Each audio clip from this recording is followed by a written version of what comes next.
तो आज हम बात करेंगे how to start the process. So friends, welcome to my channel study abroad with Anirudh Bhardwaj. सबसे इंपॉर्टेंट पॉइंट जो आज हम डिस्कस करेंगे वो है आपके उद्देश्य क्या है, इसे डिफाइन करें। Define your goals, what to study, how to study, where to study. जिस भी देश आपको पढ़ने जाना है उस कंट्री के बारे में पूरी इंफॉर्मेशन लीजिए। क्या पढ़ने जाना है, कौन सा कोर्स पढ़ने जाना है, इसके बारे में आपको पूरी क्लैरिटी होनी चाहिए। अगर जैसे मैं बैचलर्स के लिए जाना चाहता हूँ तो कौन से कोर्स में पढ़ना चाहता हूँ, आपकी जो डिजायर है क्या कोर्स में पढ़ना है, वो डिजायर के हिसाब से आपने उसका रिसर्च करना चाहिए। तो कौन से देश में जाकर पढ़ना है और वहां पर आपके पढ़ाई के बाद आपको क्या करियर अपॉर्चुनिटीज मिल सकती है, इसके बारे में बिल्कुल ध्यान रखें। तो दूसरा पॉइंट ये आता है कि जब आप यूनिवर्सिटी सर्च कर ले, उसका रेप्यूटेशन जरूर देखें, उसकी रैंकिंग देखें, उसकी एक्रेडिएशंस देखें। बहुत जरूरी ये होता है बच्चों की, एक्रेडिएशंस बहुत जरूरी होते हैं। जब भी अगर आप इंजीनियरिंग करने जा रहे हो तो आपको उसका भी एक्रेडिएशन देखना पड़ेगा। अगर आप मैनेजमेंट पढ़ने जा रहे हैं तो उसका यूनिवर्सिटी या इंस्टीट्यूट का रेप्यूटेशन कैसा है, किस तरह की यूनिवर्सिटी है, प्राइवेट यूनिवर्सिटी है, पब्लिक यूनिवर्सिटी, इस सब पे रिसर्च करना बहुत जरूरी है। अगर वो यूनिवर्सिटी या उस कंट्री की जिस यूनिवर्सिटी में आप जा रहे हैं, इंस्टीट्यूशन जिसमें आप जा रहे हैं, उसके बारे में प्रॉपर रिसर्च करना बहुत जरूरी है। तीसरा जरूरी पॉइंट ये होता है कि आपको जो भी यूनिवर्सिटी आप जा रहे हैं उसके बारे में प्रॉपर रिसर्च करें कि उसकी एकेडमिक कंडीशंस क्या है, उस यूनिवर्सिटी में एडमिशन के लिए आपको रिक्वायरमेंट क्या आती है। ये रिक्वायरमेंट जो होती है ये समझना बहुत जरूरी है।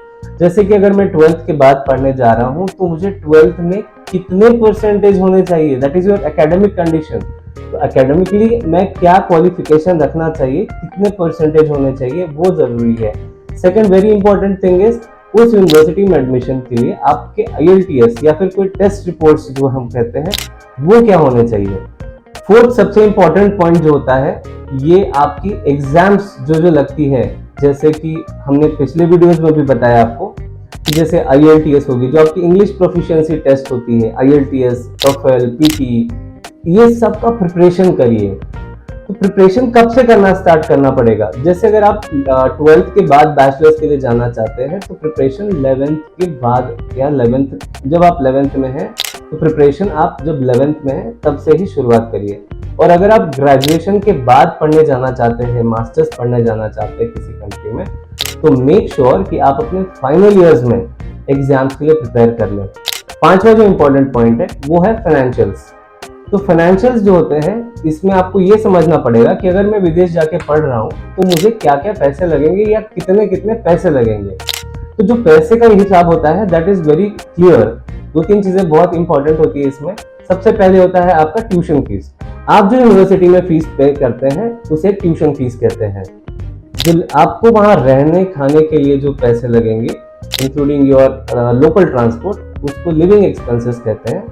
और इसके अलावा आपके कुछ मिसलेनियस एक्सपेंसेस होते हैं जो कि हम बता नहीं सकते कि कुछ भी आपके मिसलेनियस एक्सपेंसेस हो सकते हैं। तो ये सारी चीजें आपने ध्यान रखनी है। सेकेंडली, आप जब यूनिवर्सिटी या इंस्टीट्यूट चूज करें तो मेक श्योर कि आपको उस यूनिवर्सिटी के स्कॉलरशिप्स के बारे में पता हो, आपको कौन सी फाइनेंशियल एड मिल रही है उस यूनिवर्सिटी के लिए वो आपको पता हो। और इसके अलावा आपको ये भी पता हो कि आपके प्रॉपर कितने पैसे लगने वाले हैं। तो जिस तरह से आप जिस कंट्री में जाएंगे, जिस कोर्स के लिए जाएंगे, अकॉर्डिंगली आपके फाइनेंशियल प्लानिंग होती है। सिक्स्थ इंपॉर्टेंट पॉइंट जो मैं आपको बताना चाहूंगा दोस्तों वो है आपके एप्लीकेशन प्रोसेस की।